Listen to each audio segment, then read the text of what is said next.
Have you ever stood in a quiet room and felt a certain kind of weight? It is not in your bones, and it is not in your muscles. It is a heaviness of the spirit, a feeling that despite all the years you have lived, you are still carrying something that you were meant to set down long ago. If you are in the golden afternoon of your life, past 60 or 70, you know that true health is not just about what the doctor tells you. It is about the peace in your heart. We have been taught to add things for a better life, more activities, more medications, more social events. But the great secret, the one the ancient texts and the quiet wisdom of the body both agree on, is that true health in our later years comes not from what we add, but from what we have the courage to release. Today, we will walk a gentle path. Together, we will explore 10 burdens that may be quietly harming your health, and we will learn how to set them down, one by one, so you can walk forward into your next chapter with a lighter spirit and a more peaceful heart. 1/10, release the fear of a gingwit. If I told you that the most powerful healing remedy for your body is not a pill, but a single, profound shift in your thinking, it is the decision to stop fighting a war with time, and instead, to make time your trusted friend.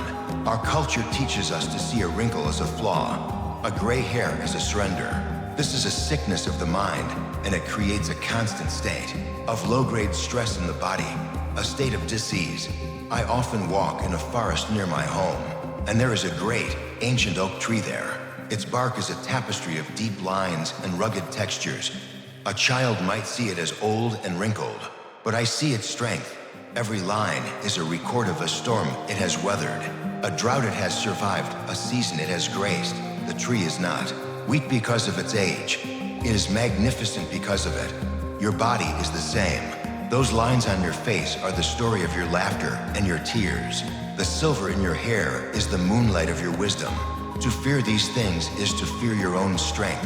When you can look in the mirror and see not decay, but the evidence of a life fully lived, that acceptance sends a message of peace to every cell in your body. That is true medicine. To tense, release the poison of regret. There is a poison of the soul that ages us faster than any calendar. It is the poison of regret. It is the heavy cloak we wear, stitched together with all the what ifs and if onlys. To live with regret is to try and sail a ship forward while staring only at the wake behind you. Your attention is fixed on a past you cannot change, and so your life, your spirit, goes in circles, unable to reach the new shores that await.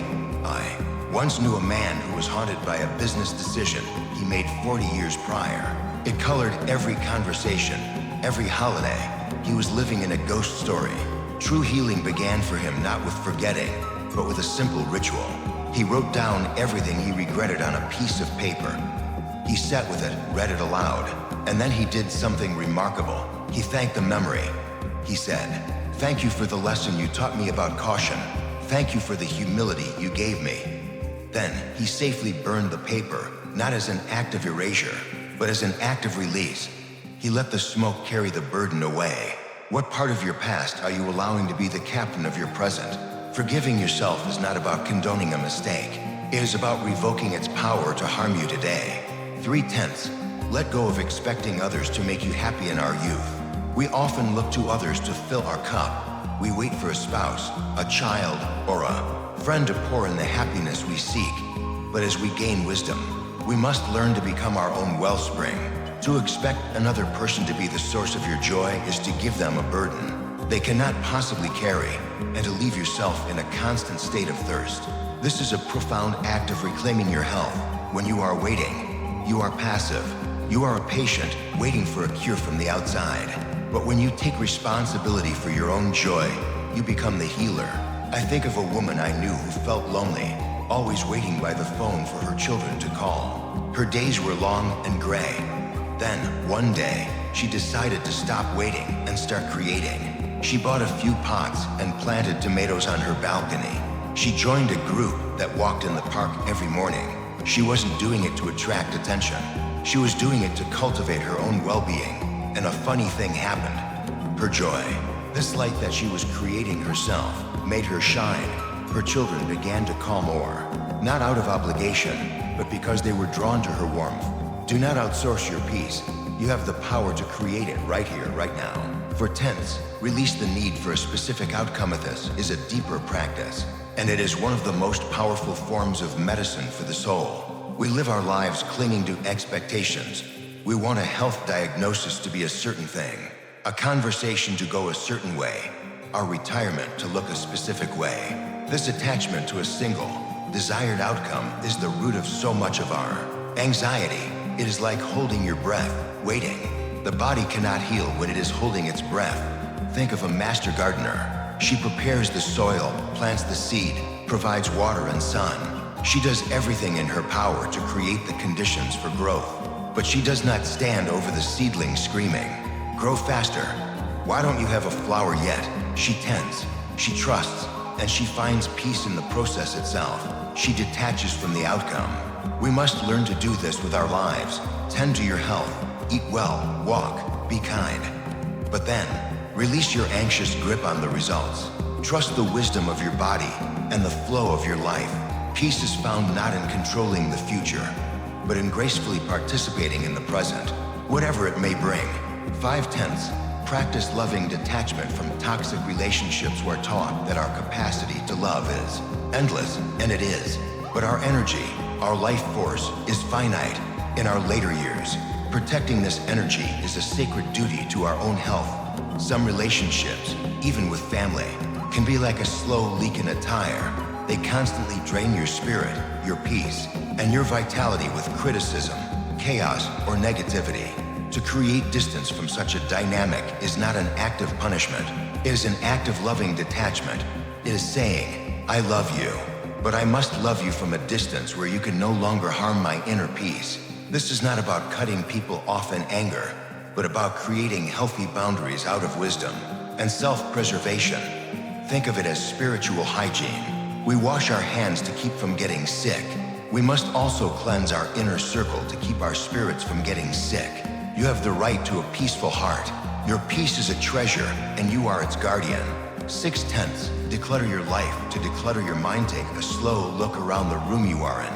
Every object holds a little piece of your energy. That stack of old mail, the clothes you haven't worn in a decade, the box of things you don't know what to do with.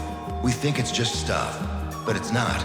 It is a form of visual noise. Each item is a tiny, silent to-do list that your mind is constantly processing, which subtly raises your stress levels. A cluttered home is often the reflection of a cluttered mind and a burdened heart. The act of clearing out your physical space can be a profoundly spiritual and healing practice. It is not about becoming a minimalist. It is about making sure that everything around you serves your peace, not your history of pain. I remember a friend whose home was a museum to her late husband. After 10 years, she found the courage to donate his clothes to a shelter for homeless veterans.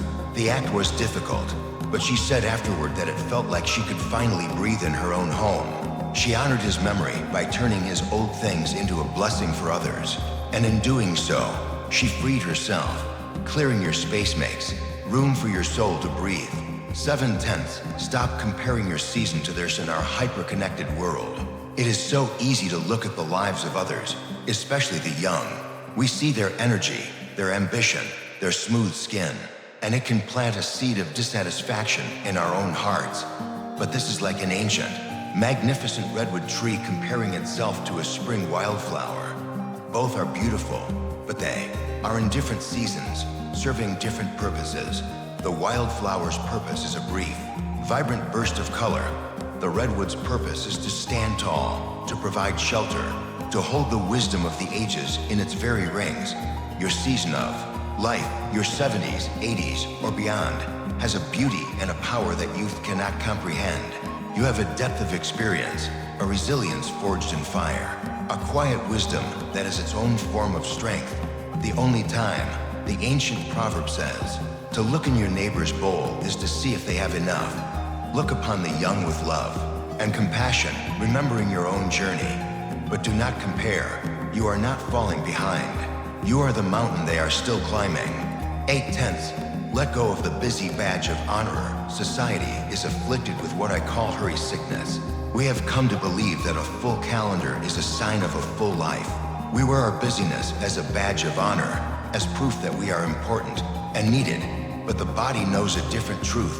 A state of constant busyness is a state of constant stress. It keeps our nervous system locked in a fight or flight mode, which is designed for short-term emergencies, not as a permanent way of living. This state prevents deep rest, repair, and healing. One of the most profound acts of self-care you can practice is to intentionally embrace stillness. This is not laziness. It is a powerful healing modality. To sit with a cup of tea and simply watch the clouds for 5 minutes, to listen to the birds, to focus on your breath. In these moments of stillness, you allow your nervous system to shift into the rest and digest mode.